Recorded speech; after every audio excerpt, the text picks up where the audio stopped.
생산과 소비를 시작했습니다.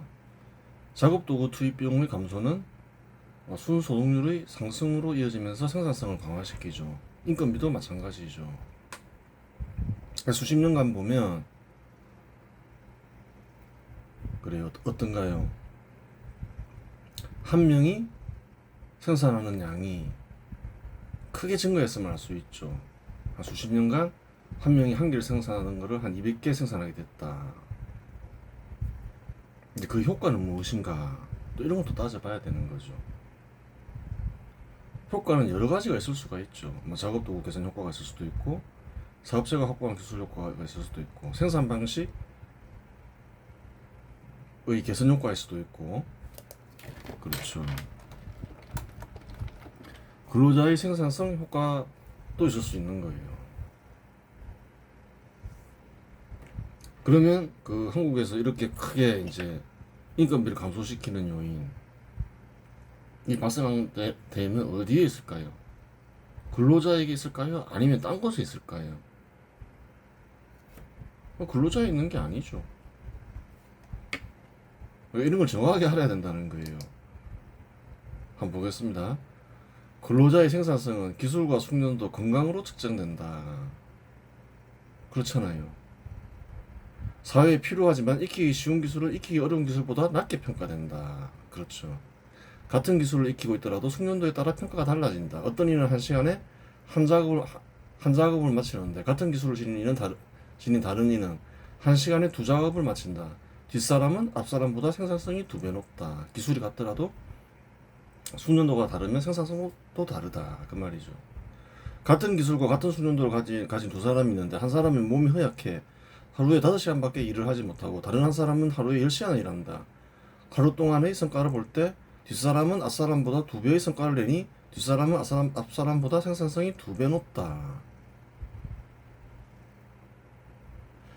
근로자의 생산성은 기술과 숙련도 건강이다. 그렇게 되는 거예요. 그래서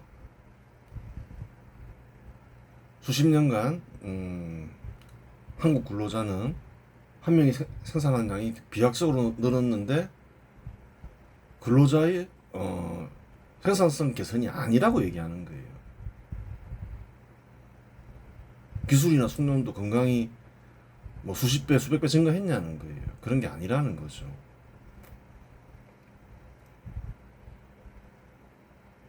이처럼 건강 역시 생산성을 측정하는 지표가 된다. 앞에서 2024년 삼성전자와 현대자동차의 근로자 1인당 생산량이 1970년에 비해 200배 이상 증가했음을 확인했는데 근로자의 생산성으로 인해 1인당 생산량이 200배 이상 증가한 것은 아니다. 근로자의 생산성으로 인해 200배 이상 증가했음을 증명하기 위해서는 기술이나 숙련도, 건강이 200배 이상 증가했음을 증명해야 하는데 감소했음을 증명하기는 쉬워도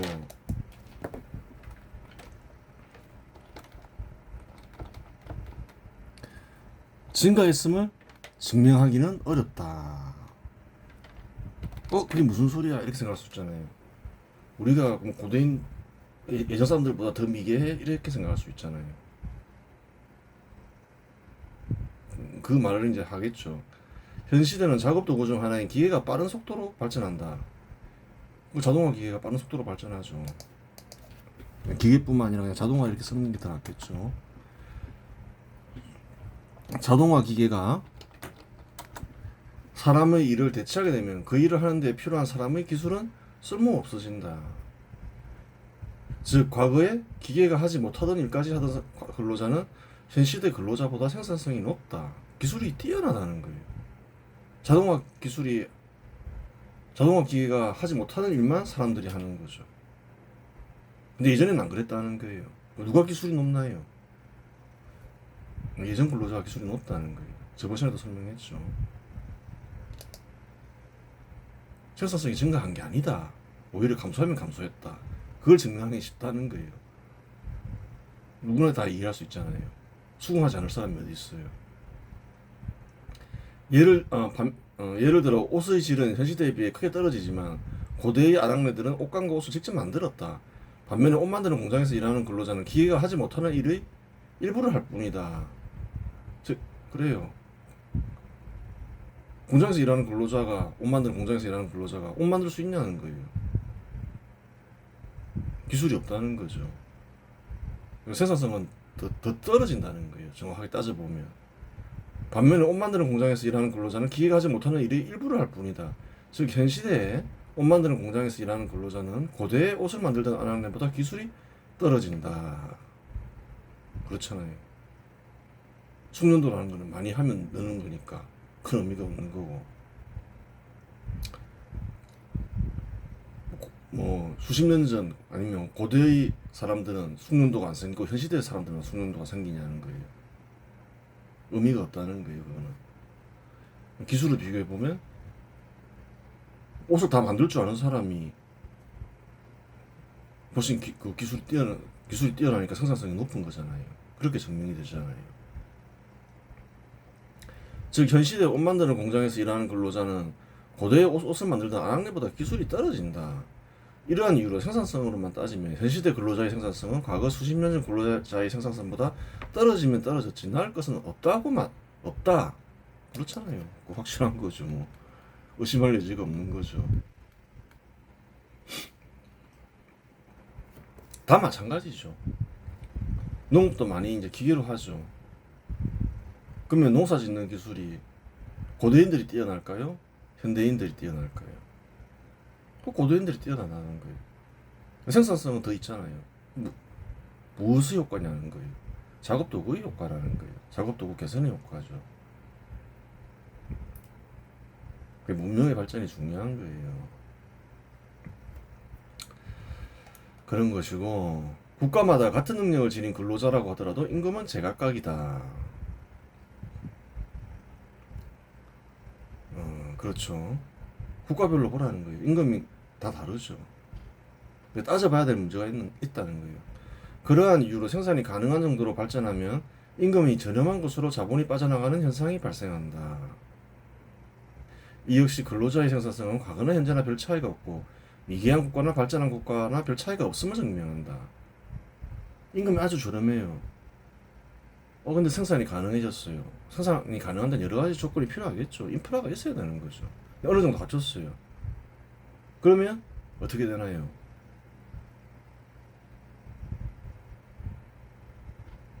그래요. 임금 싼 곳에 투자하죠. 왜? 근로자의 능력에는 별 차이가 없으니까. 그러니까 근로자의 생산성이 200배가 뛰어나져서 그래요. 임금을 많이 받게 됐구나. 그런 어리석은 생각을 버리라는 거예요.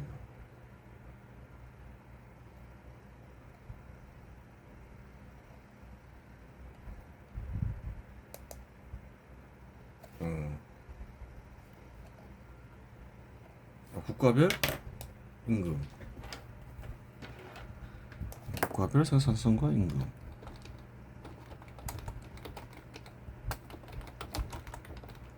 한번 비교해보라는 거예요. 미국이 1년에 6만 5천 불을 받죠. 1인당 GDP는 그냥 생산성으로 볼 수 있는 거예요. 직관적으로 8만 9천 불. 한국은 3만 8천 불. 미국이 훨씬 높죠. 일본 4만 2천 불. 이게 2024년이죠.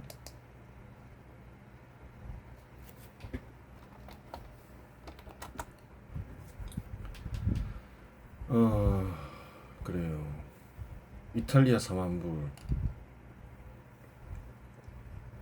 나라마다 천차만별이죠. 중국 15,000불, 한국이 절반도 안 되죠. 인도 5,000불, 중국이 절반도 안 되죠. 베트남 4,000불. 이런 국가들이 생산이 가능해진다. 한국과 마찬가지로. 어디에 투자가 되겠어요? 기술이 200배 뛰어나면, 근로자의 능력 200배 뛰어나면 한국에 투자를 하죠. 근데 그렇지가 않다는 거예요. 별 차이가 없다는 거예요. 근데 이것도 한번 1인당 GDP를 넣은 이유가 있겠죠. 생산성을 볼 수가 있죠. 생산성이 높은 곳이 어떤가요? 임금도 많죠. 1인당 GDP가 8만 9천 불. 평균 연간 임금이 6만 5천 불이잖아요. 미국이. 한국은 한 3만 7천 불. 평균 연간 임금은 3만 8천 불이죠. 1인당 평균 임금이라서 그렇죠. 그래요. 1인당 GDP가 더 낮은 이유를 볼까요? 전체 GDP에 전체 인구를 나누잖아요. 전체 인구가 일하는 게 아니잖아요. 그래서 그런 거죠. 일하는 인구가 한 절반이다. 그래서 확인 안 해봤다만 그러면 일하는 사람만 따져서 1인당 GDP를 따지면 한 7만 불 되겠죠. 그게 더 이제 생산성을 측정하는 지표가 되겠죠. 일하는 사람을 따져야죠. 그렇게 되는 것인데, 그래요. 그렇게 조정할 수도 있는 거죠.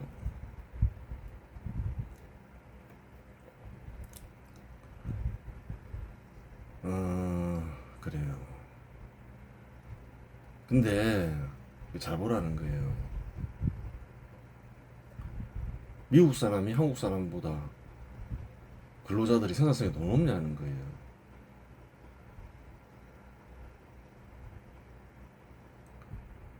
또 뭐 베트남 사람이 한국 사람보다 근로자의 생산성이 더 높냐는 거예요. 그렇지가 않다는 거예요. 그러니까 이제 빠져나가는 거죠. 그러면 이렇게 생각해 볼 수 있잖아요. 베트남에 투자하면 연간 4천 불을 받는데 그 근로자는 3만 8천 불을 받는 근로자는 뭐냐? 무슨 효과냐? 그럼 그 근로자는 착취당하고 있는 거냐? 자팔자들은 착취당한다 이러잖아요. 4천 불 받는 사람은 뭐냐? 어느 정도 임금이 적당한 임금이냐? 한국 정도 되면 착취받는 건 없다는 거예요. 사실은 수혜를 입고 있는 거죠. 그 무엇의 수혜냐, 무엇의 효과냐, 그걸 보자는 거예요. 1인당 GDP는 국가의 생산성으로 파악할 수 있다. 국가의 생산성이 클수록 임금이 커짐을 알 수 있다. 임금에다가 1인당 GDP 대비 1인당 GDP 대비 임금을 파악할 수 있다. GDP를 나누면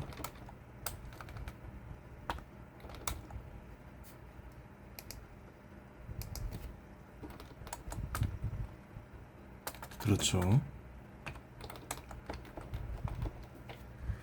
임금의 절대적 수치는 미국이나 독일이 일본이나 한국보다 높지만 생산성 대비 임금은 일본이나 한국이 미국이나 독일보다 크다는 사실을 알 수 있다. 중국의 임금은 한국의 임금의 절반에도 미치지 못하고 있고 인도, 베트남의 임금은 한국의 8분의 1 수준이다. 그렇죠. 인도나 베트남 임금은 중국 임금의 절반에도 미치지 못한다. 동일한 조건에서 생산이 가능하면 인도나 베트남에 자본이 투입되지 중국에도 자본이 투입되기 어렵다. 인도나 베트남에서 이제 투자 조건이 중국과 같아졌다. 아니 인도나 베트남에 투자하지 중국도 이제 높잖아요. 뺏기는 거죠. 이제 품질이 따라잡히면 인도나 베트남에. 그러니까 중국도 어떻게든 품질 격차를 유지하고 또 더 고부가 가치 있는 상품을 옮겨가려고 하는 거죠. 당연한 거죠. 어느 나라나 마찬가지겠죠. 하물며 한국이나 일본, 미국에 자본이 투입되기는 더욱 어렵다. 미국은 요즘 이제 국가가 지닌 이제 위력으로 그렇게 하지만 사실 이제 그 자유로운 투자에 맡기면 쉽지가 않은 거죠. 한국에는 100억 불 투자했는데 일본에도 260억 불 투자했죠. 그래요. 중국은 많이 투자했지만 그 전에 비해서는 감소했죠. 그래요. 인도나 베트남 어떤가요? 많이 투입되잖아요. 일본은 미국보다 더 많이 투입되잖아요. 670억 불, 베트남에 320억 불, 70조 가까이 이 정도에 투입되잖아요. 외부에서 들어온다 이 말이에요. 당연하죠. 생산이 가능해지면 싼 데 투자하지. 그래요. 확인이 되는 거예요. 중국은 외부 투자 유입액이 감소하였음을 확인할 수 있고, 인도나 베트남은 외부 투자 유입액이 커졌는데 투자 금액도 한국이나 일본보다 크다는 사실을 확인할 수 있다. 그래요. 미국이 그래요.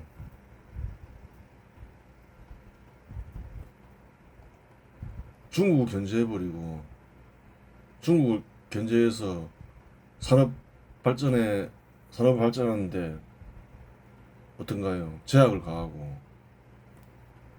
인도 베트남이 올라와 버리면 중국은 그래요. 쉽게 붕괴돼 버리는 거예요.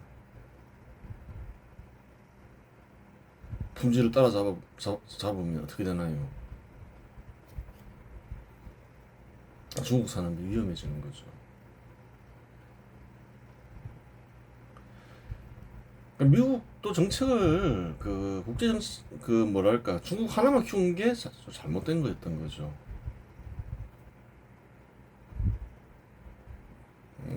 근데 이제 그런 거를 이제 좀 늦게라도 눈치채서 제한을 하려고 하는 거예요. 중국은 산업이 어떤가요? 애매하잖아요. 최첨단을 달리는 것도 아니고 이제 좀 저가 상품을 만드는 데는 이제 인도나 베트남에 딸릴 것이고 그 애매한 위치에 있는 거죠.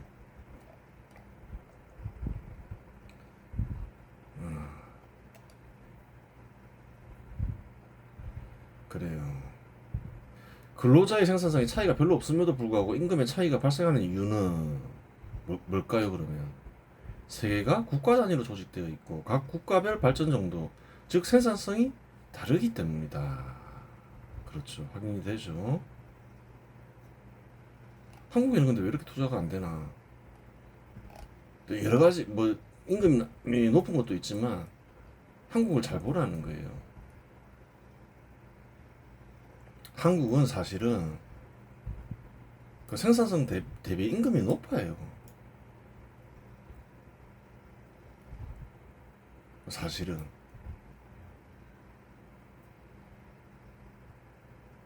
미국 독일 보라는 거예요. 1인당 GDP 대비 미국은 0.7, 독일은 0.9잖아요. 한국은 어떤가요? 1.0이죠. 중국은 좀 빼고 비슷한 국가끼리 보면 일본은 1.18, 일본이 더 높죠. 그러니까 한국하고 일본의 투자가 잘 안 되잖아요. 독일, 미국 보라는 거예요. 뭐 독일이 뭐 미국, 독일 뭐 근로자의 인권이 한국보다 더 존중되지 않느냐? 그렇지 않다는 거예요.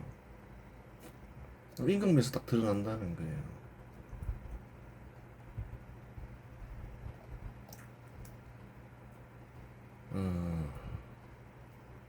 그래요.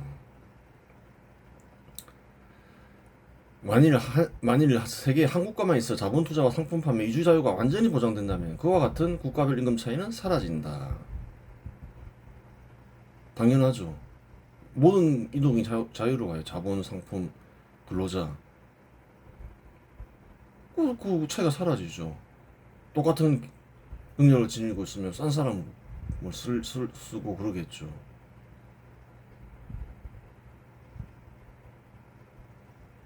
그렇게 되는 거예요.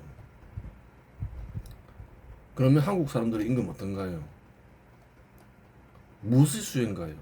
국가와 사업체의 생산성 수혜라는 거예요. 그걸 알아야 된다는 거예요. 경각심을 가지고 사업체 육성과 사업체 생산성 강화에 힘쓰라는 거예요. 안 그러면 계속 그 영원히 보장되는 게 아니다. 그런 게. 그래요. 한국 사람들 중에는 북한 사람들과 통일을 원하는 사람들이 제법 많은데 통일을 하게 되면 어떻게 되겠는가? 어떻게 될 것 같아요? 통일이 돼서 같은 국가가 되면 한국가니까 자본과 상품과 거주 자유 거주를 마음대로 할 수 있잖아요. 그럼 어떻게 될 것 같아요? 임금이 평균화 되겠죠. 한국 사람들 입장에서는 엄청난 피해를 입는 거죠. 그런 걸 알고 통일을 얘기를 하라는 거예요. 통일을 하려면 북한이 어느 정도 수준까지 올라와야 된다는 거예요. 임금은 당연히 평균에 수렴하게 된다. 만일 이를 법적으로 막으려면 대량 실업을 야기한다. 아니야, 무조건 해. 이러면 자르지 마. 뭐 이런 식으로 하면 북한 사람들은 이제 안 쓰겠죠. 그냥 너희들은 그냥 너희들 살던 대로 살아. 이렇게 할 수밖에 없죠. 직장인들을 보호하기 위해서는. 통일도 비슷한 수준까지 이런 국가들이 하는 거지. 뭐 서로 부족한 걸 해결하기 위해서 하는 거지. 일방적으로 피해만 입는다. 한쪽이. 그 통일은 될 수가 없다는 거예요. 큰 부작용이 일어나겠죠. 통일을 원한다면 한국은 발전 정도가 유사하고 지리적으로 가까운 일본과 통일하는 것이 가장 바람직하다. 통일을 해서 좀 대국이 되자. 그럼 누구랑 통일을 해야 되겠어요? 서로 이익이 되고 서로 도움이 되려면 일본과 통일하는 게 낫죠. 뭐 이제 1인당 GDP도 한국과 일본은 비슷하고 임금도 서로 비슷하잖아요. 발전 정도가 이제 거의 같아진 거죠. 그럼 일본하고 한국하고 통일하면 아무런 서로가 서로에게 피해를 끼치는 일 같은 거는 없다. 오히려 도움이 된다. 서로가 서로에게 투자하고 서로가 서로를 교류하면서 또 비용도 낮추게 되고 한국은 더 큰 이익도 얻을 수 있는 거예요. 그걸 알아야 되는 거예요. 사람들은 한국 사람들 역사를 좋아하지만 역사의 진실을 잘 모른다는 거예요.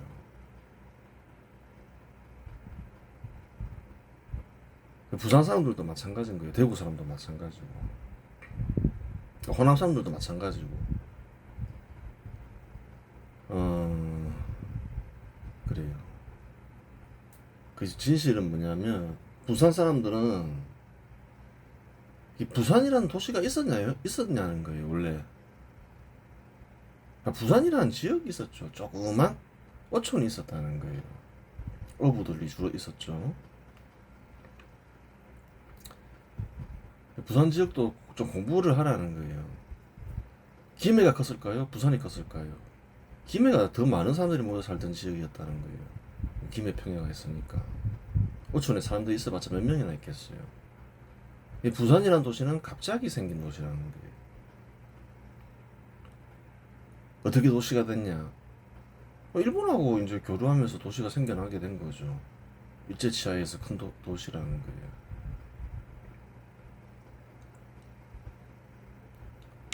그리고 또 언제 번영했냐?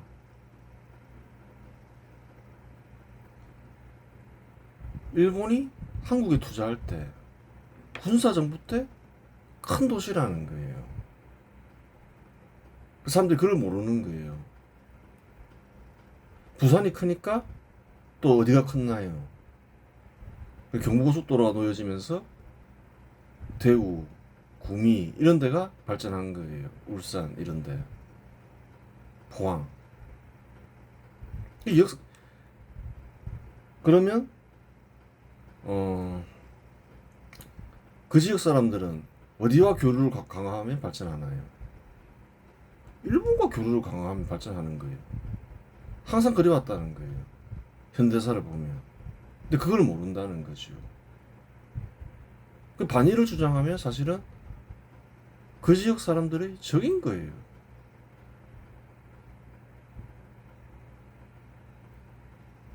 당연하죠. 그 지역의 역사라는 거예요. 그거는 이 글을 쓰니까 거짓말을 하는 게 아니에요. 지금은 어떤가요? 일본과 교류가 강화되면 예전에는 경부가 있었지만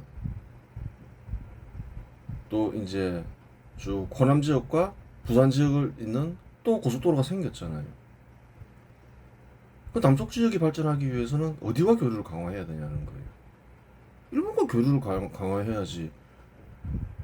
어, 그래요. 남부 지역은 크게 발전한다는 거예요. 사람들이 그런 걸 모르는 거예요. 그래서 예전에 이 글을 쓴 이는 뭘 했나요? 아, 우선 일본과 부산을 잇는 뭐 거제도도 될 수 있고 남부 지방을 잇는 해저 터널을 만들어야 된다. 그래야 남부 지방이 발전한다. 역사가 그래 왔다는 거예요. 이 역사라는 게 중요한 게 그 군사정부 때 남부 지역이 크게 발전했죠. 그 일본과 교류하면서 그 미국과 일본에 수출하면서 주로 미국에 수출하면서 그 당연한 건데 이 조류를 바꾸면서 남부 지방이 사실은 어려워진 거예요. 그걸 누가 바꿨냐면 김영삼 대통령이 바꿨다는 거예요. 총독부 파괴했잖아요. 반일로 했잖아요. 그래서 사실은 남부 지역의 적은 김영삼 대통령인 거예요. 또 국가의 적이기도 하죠. 국가의 적까지 되냐? 그 사실이라는 거예요. 그 IMF 사태가 왜 터졌냐는 거예요. 원래 일본은 군사정부는 사실은 굉장히 친일 정부였다는 거예요. 그게 뭐 그런 게 아니라 매국 이런 게 아니라 일본을 통해서 발전을 하려고 했다는 거예요. 그래서 사실은 일본한테 큰 도움을 많이 받았어요. 자본도 자본이지만 사실은 현대 한국이 있기 전까지 일본의 절대적 도움이 있었다는 거예요. 그게 무슨 소리냐? 그 사람들이 잘 모르는 거예요. 한국에 기술이 있었냐는 거예요. 제철소를 만들 정도의 기술 제공국이 있다는 거예요. 일본이 제공했다는 거예요. 군사정부가 가까웠죠. 포항 제철소가 없으면 한국에서 지금 자동차, 조선소 이런 걸 먹고 살잖아요. 가능했겠냐는 거예요. 그 역사를 좋아하는 것도 좋은데 좀 진실한 역사를 알아라는 거예요. 계속 도와주고 있었다는 거예요. 반도체 기술은 처음에 어디서 건너왔느냐? 일본이 제공해줬다는 거예요.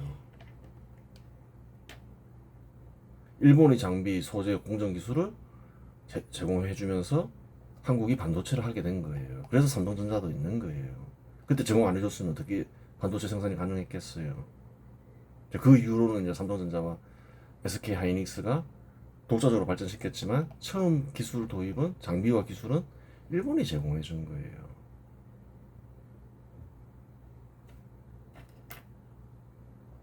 그 도움을 알게 모르게 굉장히 많이 줬다는 거예요. 한국의 발전을 위해서. 근데 언제 바뀌었냐? 청도부 파괴하면서 그렇게 된 거예요. 일본은 뭐 아까 기술도 얘기했지만 금융 지원도 굉장히 많이 해줬죠. IMF 사태 터질 때 금융 지원 받았으면 IMF 사태가 안 터졌겠죠, 사실은. 국가의 적이라는 거예요. 지역의 적이자. 그렇게 되는 것이고, 사실을 얘기해 주는 거예요. 역사의 진실을.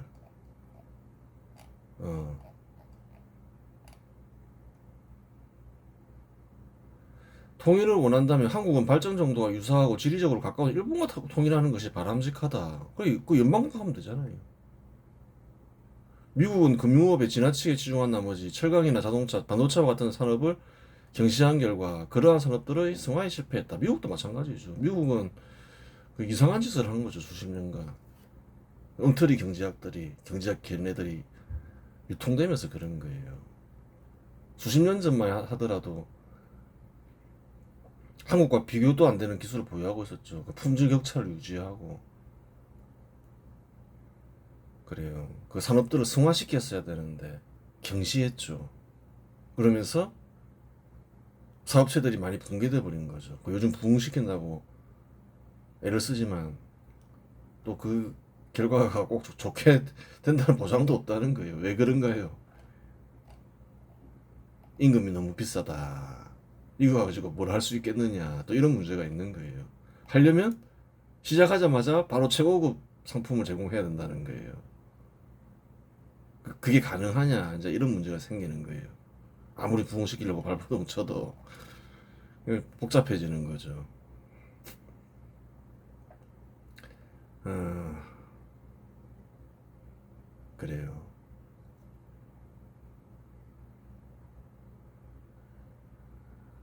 금융업에 지나치게 치중한 나머지 철강이나 자동차, 반도체 같은 산업을 경시한 결과 그러한 산업들이 승화에 실패해 버렸다는 거예요. 그 결과 전통 산업들이 붕괴되어 트럼프 대통령이 부흥시키고자 하는데 부 대통령이 부흥시키고자 하는데 차라리 삼국이 통일하면 서로가 부족한 것들을 얻을 수 있으니 바람직하지 않겠나. 그렇잖아요. 그냥 뭐 그렇게 될지 안 될지 모르는 일에 매달리는 이반이 그냥 통일해버리면 되잖아요. 그러면 다 기술을 다 확보했으니 이제 기술을 관리하면서 사업체 육성 정책을 포기하지 않으면서 잘 육성하고 산업들을 승화시키기만 하면 끝난다는 거예요. 이상한 짓 할 필요 없다는 거예요. 그러면 젊은이들은 의무적으로 군대에 갈 필요도 없다. 아, 그렇죠. 이제 뭐 같은 나라가 돼버리면 이제 세계 최고 초강대국이 되는데 젊은이들이 뭐 의무적으로 군대 갈 한국 젊은이들이 의무적으로 군대 갈 이유가 뭐 있어요? 군대 문제도 싹 해결되는 거죠. 또 요즘 또 문제가 있잖아요. 국방비. 국방비도 이제 뭐 따로 미국에 줄 필요도 없잖아요. 한국의 국방비는 얼마나 되나?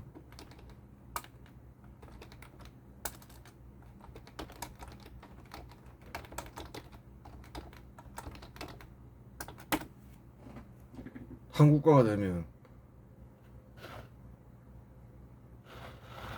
한국의 국방비가 61조라는 거예요.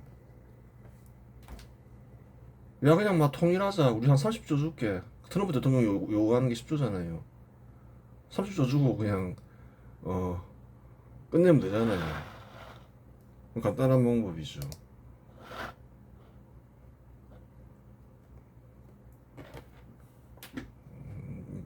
말이 그렇다는 거예요.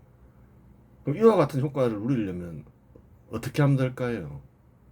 사실은 이제 뭐 통일은 사실은 안 될 거니까 뭐 할 수 있으면 하면 좋은 거죠. 연합군을 만들어야 된다는 거예요. 연합군을 만들고 한국군을 줄이고 연합군이 있으면 이제 한미일 연합군과 싸워야 되잖아요. 그러면 한 30조만 가지고 한국군을 유지하고 연합군이 있으면 또 어떻게 되나요? 또 굳이 또 젊은이들을 의무적으로 군대에 보낼 필요는 없겠죠. 슬기롭게 해결할 수 있는 방법은 많다는 거예요. 좌파 인사들이 그런 걸 싫어해서 그렇지. 한국에 문제가 많은 거죠. 방법은 뭐 여러 가지 있는데 한미일 연합군을 만들면 젊은이들이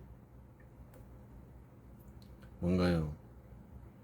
군대 문제도 해결할 수 있고 또 국방도 안전해지고 한미일 연합군과 누가 싸우려고 해요.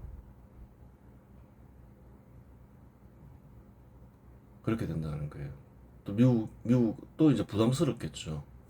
계속 국방비를 대는 거는 한 30조 줘버리면 뭐 부담 갈 게 뭐 있어요. 60조 쓰는데 한국군은 한 30조 쓰고 연합군 쪽이 30조 주면 끝이지. 그렇게 되는 거예요.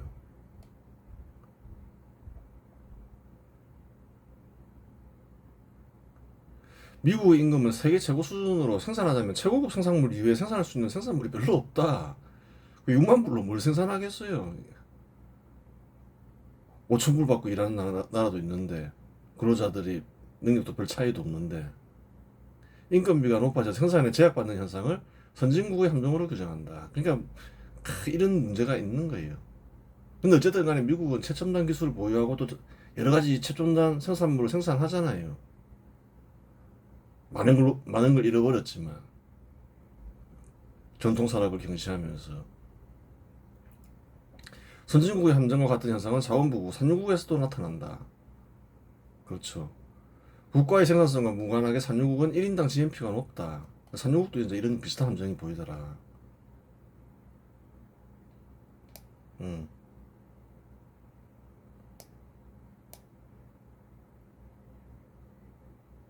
그래요. 하여간 이렇게 그래요. 한국, 미국, 일본이 보유한 기술을 합치면 전 세계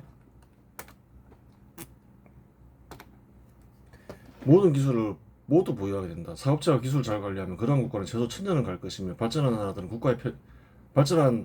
나라들을 국가에 편입시키면 전 세계 일통도 가능할 것이다. 그렇죠. 한미를 합쳐 삼국을 통일해 보세요. 당연할 국가가 어디 있겠어요. 거기에다가 이제 발전 정도가 어느 정도 올라온 국가들을 편입시키면 우리도 편입시켜 주십시오 하고 편입시키면 언젠가는 일통하게 된다는 거예요. 불가능한 게 아니에요. 또 먼 미래는 어느 나라가 주도할지 모르겠지만 분명히 주도하는 나라가 나온다는 거예요. 왜? 세계 시장이 점점 통합화되고 발전 정도가 비슷하게 올라오다 보면 또 주도하는 나라가 언젠가는 나온다는 거예요. 지금 주도해도 괜찮죠. 그 자리를 차지하는 것도 나쁘지 않은 거예요, 사실은. 사람들이 몰라서 그렇지. 산정국에서 나타나더라. 이게 무슨 말이냐. 마지막으로 이제 외국인 근로자를 다루기로 하고, 산유국이 사업체에 별 기술도 없으면서 이 석유 때문에 연간 평균 임금이 막 한국보다 더 높죠. 뭐 4만 2천 불, 사우디아라비아도 한 3만 불 되고, 뭐 사업체 생산성으로 국가 생산성으로 이렇게 1인당 GNP 높은 게 아니죠. 이게 문제가 있는 거예요, 사실은. 좋은 게 아니라는 거예요. 사업체의 생산성은 갑자기 증가하지 않고 사업체에 필요한 기술을 지니는 이들 역시 갑자기 나타나지 않는다. 즉 밑바닥에서 시작해야 산업을 육성할 수 있는데 석유로 인해 임금이 높으면 밑바닥에서 시작하라는 국민이 없다. 어떤 산업이든 시작할 수가 없다는 거예요. 처음부터 갑자기 생산성이 높은 사업체를 보유할 수가 있냐는 거예요. 물론 M&A 방법도 있긴 있지만 국민들을 가지고 뭐 어떻게 할 수 있는 길이 별로 없다는 거예요. 후진 사업부터 시작해서 기술을 확보하면서 또 거기서 일할 수 있는 사람들을 확보하면서 커 나가야 되는데 이렇게 임금이 높아 버리니까 석유 때문에 뭐 어떻게 뭐 사업체를 시작할 수가 없다는 거예요. 사업체가 잘 발전 안 하죠. 그 사실을 알겠죠. 알면서도 육성이 안 되는 이유가 그렇다는 거예요. 즉 갑자기 기술을 확보한 사업체가 그런 국가에 나타날 수 없다는 말이다. 즉 석유가 있어. 그 임금이 높으면 밑바닥에서 시작하는 국민이 없다. 즉 갑자기 기술을 확보한 사업체가 그런 국가에 나타날 수 없다는 말이다. 즉 석유가 있어 부유하게 사는 일은 축복이지만 그 축복이 재앙이 될 수도 있는 법이다. 석유가 어느 순간 맛이 가면 그냥 끝장나는 나라가 중동 국가들이라는 거예요. 그 현명한 방법을 찾아야 되는 거예요. 이번 시간에서 마치겠습니다.